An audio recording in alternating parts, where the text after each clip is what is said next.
When speaking about my formative years in my early 20s, which is the years that I got involved with Code Lyoko, that's the years in which it was running, I managed to catch all of season one on a rebound, sans a few episodes. But the first episode that caught my attention, and the first episode I actually stood and watched to the very end of it, was this one. Episode 21, Zero Gravity Zone. And it happens to be one of the more noted episodes for a lot of early adopter Kolyoko fans. Mainly because of its real world plot. Yes, the Lyoko stuff is actually good this week. That is without question. But it's really the real world stuff that drives this one. Much like Teddy Godzilla, Satellite, and even in a few episodes from now, Ghost Channel. Season 1 has some really standout episodes that highlight Kolyoko's non-serialized year. This happens to be one of them. I like to refer to these 5 episodes or so as the Spotlight 5. The 5 episodes that highlight Kolyoko's strengths as an idea this young in. Zero Gravity Zone is not the furthest from the back, but it is to many people's first interaction with the series itself. And the reason it sticks is because, well, it practically hits on every note here. There's a big inter-school soccer game coming up. Kadak Academy is taking on a rival school and a rival for Rick, oddly enough.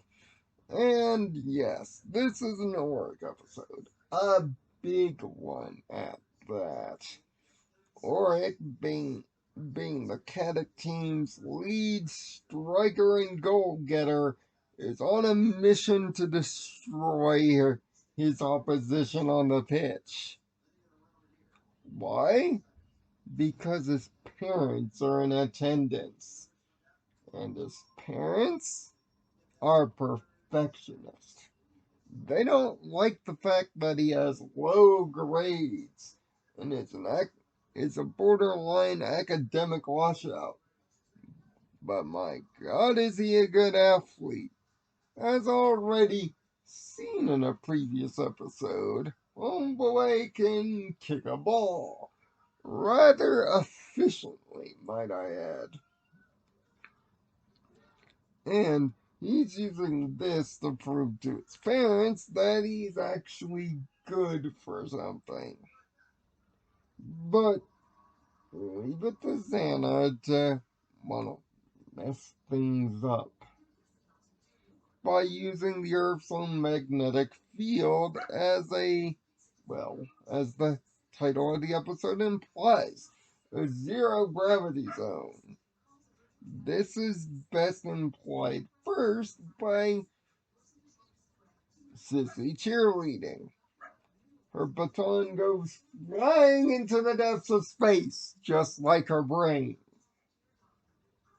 And this raises some ire from Jeremy and gets the team moving. One thing of note, the flicker of lights is the sign of the manipulation of the zone.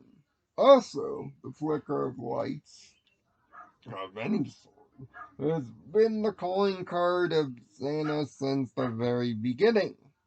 So, both things are linked. oddly enough.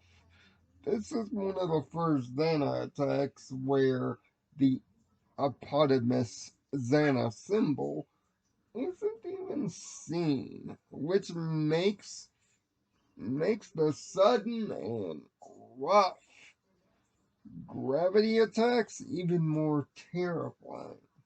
You as the fan are still known that they're coming in, but without the symbol and most notably that infamous instrumental, it even looks more like a freaky paranormal coincidence. And the team was supposed to be at the soccer game all together, watching Oregon dominate this other school, as proven by when we actually see some of the first half of the game being played. Oregon is a machine, scoring 3 goals super quick, and the defense can't do anything about it. He's a walking David Beckham, or Lionel Messi, for a more current comparison.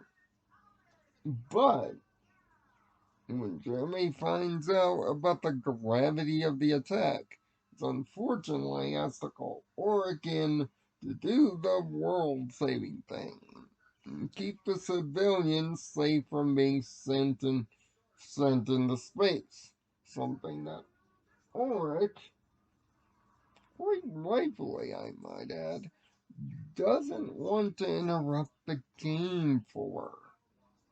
This creates a massive conflict and shows one of Jeremy's character flaws. Character flaw that will be overemphasized to death in in the coming episodes of season 2 and season 3 and season 4.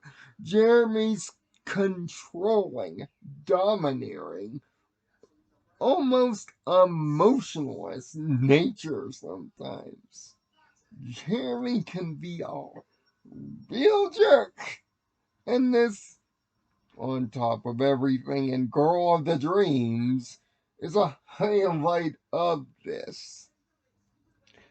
But unfortunately, unlike Girl of the Dreams, Jeremy's actually right this time. When the massive final act of the Xana attack takes place. Sissy, some of the teachers, and yes, the entire stadium is influenced by this. Meanwhile, the others are off to Lyoko to do the Lyoko thing. And boy, is it hard. Xana hits with hornets. Lots and lots of bees. And it looks like his stall tactic may actually work. And it looks like it. God runs out of arrows for the second time in the Yumi's telekinesis pretty much takes her out of the game. And it looks pretty bad. The plot to keep the warriors away from the tower is actually a pretty solid one. They weren't expecting Aelita, though, to pull one of her smartest tricks. A trick she'll only use a couple of times more, sadly. Using a decoy to distract the hornets and push them away. This is done with great dramatic tension. You don't see the decoy being made at all. You only see the result being done. With the dramatic tension of never seeing Aelita fail yet, the pressure is massively on. And Even the characters themselves are fooled by this decoy. Because when the decoy does the job, but the actual real Aelita shows up right behind them, telling them they can stop crying now. One of her most clever quips, in which Jeremy goes full simp and calling her a genius right after, which is groan inducing. The tower is deactivated, but not before the overly perfectionist father admits that he's proud of his son, right before he's meant to fall up into his death. If not for the return to the past, which we already know is coming at this point, it would be a very dramatic moment. But the moment of pride actualization is a good one. Sadly, this will be the only time we see the Stern family together in this series. A real missed opportunity. In fact, that could be considered series wide. There is a missed opportunity with actually having the parents more involved in their non Lyoko emotional struggles. Outside of the Ishiyamas, the parents don't really make an impact here. And Zero Gravity Zone is one of the big reasons why this is missed out. Now, yes, using electromagnetism to affect gravity, that's scientifically correct. For once. This attack is a good one. The tension is a good one. The real world stuff is a good one. The Ryoko section, a great one. This is a 6 out of 6 episode. This is why this episode holds up, even years after me watching it. This is actually my sixth time going through this episode before review. That's how often I've seen this one, and it most certainly holds top marks. Will the episode next week do the same, though? That's a really big question. And yes, we are getting closer to Ghost Channel. In fact, we're 2 episodes out. So until next week, find peace in your own nirvana.